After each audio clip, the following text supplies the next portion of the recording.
सृष्टि स्थिति विनाशानां शक्तिभूते सनातनी गुणाश्रये गुणमयी नारायणी नमोस्तुते।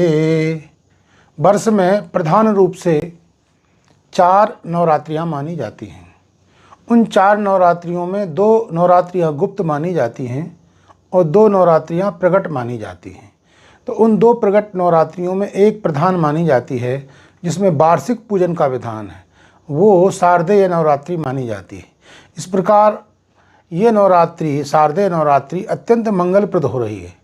कारण यह है कि इसमें वृद्धि हुई एक तिथि की, तो 10 दिन की ये नवरात्रि हुई। 10 वही विराट, तो 10 महाविद्या के लिए उत्तम है। महाविद्या की पूजन के लिए पूरे 10 के 10 दिन प्राप्त हो रहे हैं, तो ये वृद्धि मंगलप्रद है। और पराम्बा भगवती जो है इस बार लक्ष्मी के रूप में हमारे सामने आ रही है। हाथी में बैठ कर के जब भगवती आती है तो वो लक्ष्मी के रूप में मानी जाती है, इसलिए विधिवत अपने घर में नवरात्रि का पूजन करना चाहिए। तो साधक का क्या कर्तव्य है, इसमें लिखते हैं कि साधक का प्रथम कर्तव्य है कि घट स्थापना करना चाहिए। प्रातः मध्याह्ने प्रदोष काले चेति त्रिकालम द्विकालम एक कालम वा। तो प्रातःकाल प्रदोष में और सायंकाल, किंतु धर्मशास्त्र का निषेध है कि घट स्थापना इदम कलश स्थापनम रात्रौ न कार्यम। कलश स्थापना रात्रि में नहीं करना चाहिए, इसलिए प्रातः आवाहयेत् देवीं प्रातरेव प्रवेशयेत् प्रातः प्रातश्च संपूज्य प्रातरेव विसर्जयेत्। देवी पुराण में इसी प्रकार का उल्लेख प्राप्त होता है, इसलिए प्रातःकाल ही पराम्बा भगवती की घट स्थापना करना चाहिए। वैसे मध्याह्न काल का जो मुहूर्त माना जाता है वो मुहूर्त उत्तम माना जाता है, इसलिए इस मुहूर्त में आप घट स्थापना करेंगे और भगवती की पूजन करेंगे तो उत्तम है। और अपने कुल के अनुसार जैसी परंपरा है उस परंपरा के अनुसार भी व्यक्ति को घट स्थापना करना चाहिए। उपवास रहना चाहिए। उपवास एक नक्त होता है, एक भक्त होता है, आदि जैसा भी नियम हो आपको करना चाहिए। और सौभाग्यवती का पूजन अवश्य करना चाहिए। कुमारी का पूजन और कुमारी का भोजन, सुवासिनी का पूजन और सुवासिनी का भोजन अवश्य करना चाहिए। और अंत में सप्तशती का पाठ करना चाहिए। संभव हो तो मंत्रों से उनको आहुति भी देना चाहिए। किसी योग पंडित के द्वारा घट स्थापना करवाना चाहिए। यदि आपको योग पंडित नहीं मिलता है तो आप स्वयं ही मंगल कलश स्थापित करें और उसका विधिवत पूजन करें। हाथ जोड़कर भगवती से प्रार्थना करें, जयंती मंगला काली भद्रकाली कपालिनी दुर्गा क्षमा शिवा धात्री स्वाहा सुधा नमोस्तुते।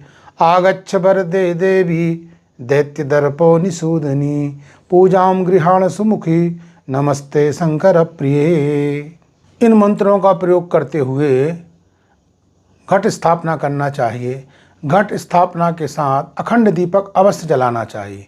यदि आपके यहाँ संभव न हो तो किसी मंदिर में नज़दीक में अखंड दीपक जरूर लगवाना चाहिए, क्योंकि दीपक जो होता है कर्म का साक्षी होता है और जिस देवता के लिए वह दीपक जलाया जाता है वो उसी के स्वरूप में माना जाता है। हाथ जोड़कर दीपक से प्रार्थना करना चाहिए। अखंड दीपकम देव्याः प्रीतये नवरात्रकम उज्ज्वालये अहोरात्रम एक चित्तो धृतव्रतः। इस प्रकार से भो दीप देव रूपस्त्वं कर्म साक्षी है विघ्नकृत यावत् कर्म समाप्ति स्यात् तावत् तुम सुस्तरो भवो। इस प्रकार से दीपक का भी पूजन करना चाहिए। और साथ में चंडी का पाठ अवश्य करें, या चंडी का पाठ ना कर सकते हों तो नारायण हृदय, लक्ष्मी हृदय का पाठ भी व्यक्ति को अवश्य करना चाहिए। अलग अलग कामनाओं के लिए पाठ की विधि काम्य कर्मों के अनुसार प्राप्त होती है। उपसर्ग की शांति के लिए भगवती के 3 पाठ अवश्य करना चाहिए।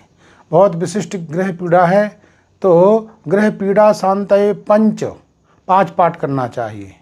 और बहुत भयानक भय आपको प्राप्त हो चुका है, उस भय की शांति के लिए आपको 7 पाठ करना चाहिए। और यज्ञ के फल की प्राप्ति के लिए 9 पाठ करना चाहिए। राजा को अपने अनुकूल करने के लिए 11 पाठ करना चाहिए। शत्रु के नाश के लिए 12 पाठ करना चाहिए। स्त्री पुरुष को अनुकूल करने के लिए 14 पाठ करना चाहिए। सुख की प्राप्ति के लिए, लक्ष्मी की प्राप्ति के लिए 15 पाठ करना चाहिए। पुत्र पौत्र धन धान की वृद्धि के लिए 16 पाठ करना चाहिए। राज भय के नाश के लिए 17 पाठ करना चाहिए।